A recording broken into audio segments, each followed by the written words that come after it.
Hello students, welcome back to channel study one. देखिए, अभी मैं आपको जो चैप्टर है आपका टेंजेंशियल एक्सलेशन वाला चल रहा है और जिसमें मैंने आपको लगभग 3 लेक्चर्स आपको प्रोवाइड करा चुका हूँ। मैं शायद 2 लेक्चर प्रोवाइड करा दिए हैं। और जो ये वाले लेक्चर्स आपके इस लेक्चर में आपको जो इंपॉर्टेंट क्वेश्चन आपके शॉर्ट पूछे जाते हैं, ये हो सकता है कभी कभी आपके ऑब्जेक्टिव टाइप भी आ जाते हैं, वो इसमें आपको क्वेश्चन में सॉल्व कराऊंगा। ओके, तो इससे पहले आपसे रिक्वेस्ट है, चैनल सब्सक्राइब करिए तो सब्सक्राइब करें, वीडियो को शेयर नहीं करें, शेयर जरूर करते हैं। और जो सभी क्वेश्चन है वो सभी इंपॉर्टेंट मैं कराता हूँ, जो कि सभी यूनिवर्सिटी के लिए आपके इंपॉर्टेंट होते हैं। ठीक है, तो क्वेश्चन है कि if tangential and normal acceleration, तो टेंजेंशियल एंड नॉर्मल एक्सेलेरेशन के बारे में मैंने लेक्चर 1 में आपको अच्छे से समझा दिया है, वहाँ जाके आप जरूर चेकआउट कर लें।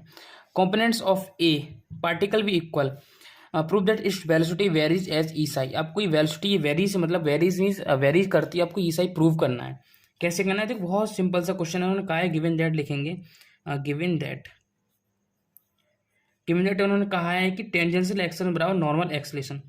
तो टेंजेंशियल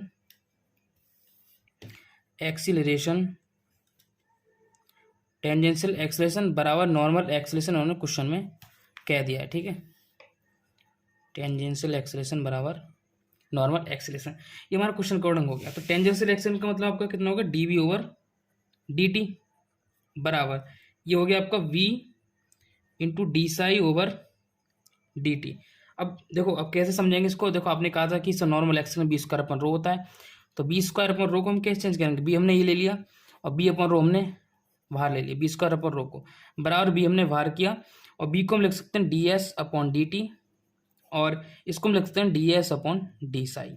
डी एस से डी एस कर गया, ये आपकी वैल्यू आ गई d psi over d T.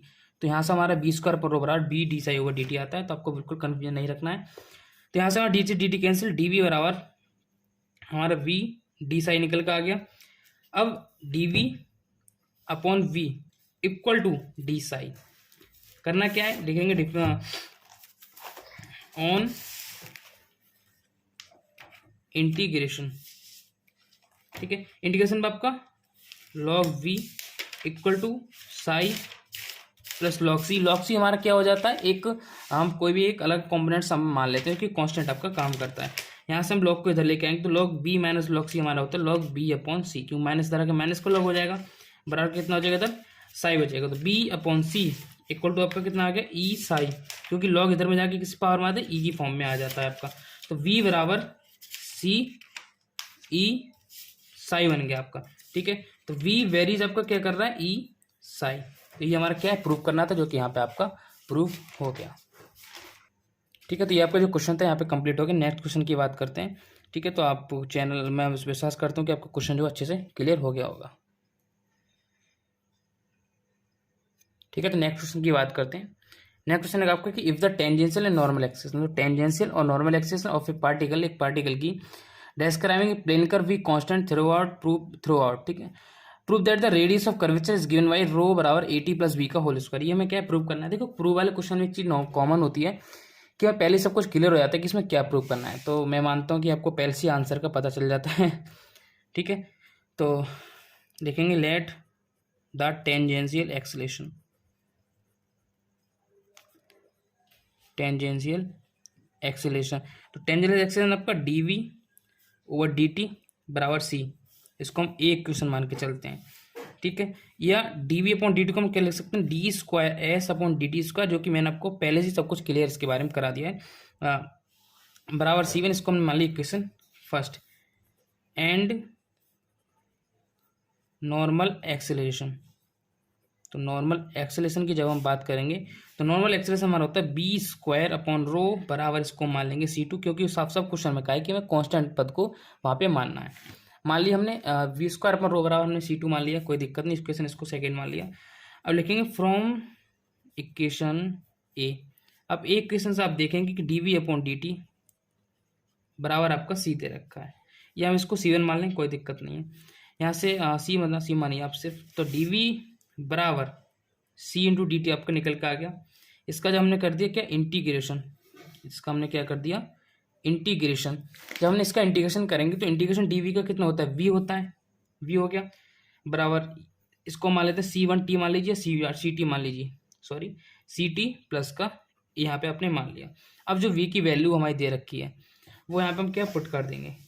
We की वैल्यू कौन सी से? इक्वेशन इससे हम वी की वैल्यू निकालेंगे तो आपका सी टी प्लस ए का whole square upon rho, c t plus a का होल स्क्वायर बराबर C2, क्योंकि v की वैल्यू जो हमने यहाँ पे इसमें इक्वेशन में रख दी, लिखेंगे फ्रॉम सेकंड में हमने क्या कर दी, b की वैल्यू हमने यहाँ पे फाइंड की है, वो इसमें हमने क्या कर दी, पुट कर दी। तो सी टी प्लस ए का होल स्क्वायर अपॉन रो बराबर आपका C2 क्वेश्चन कोड निकल के आ गया।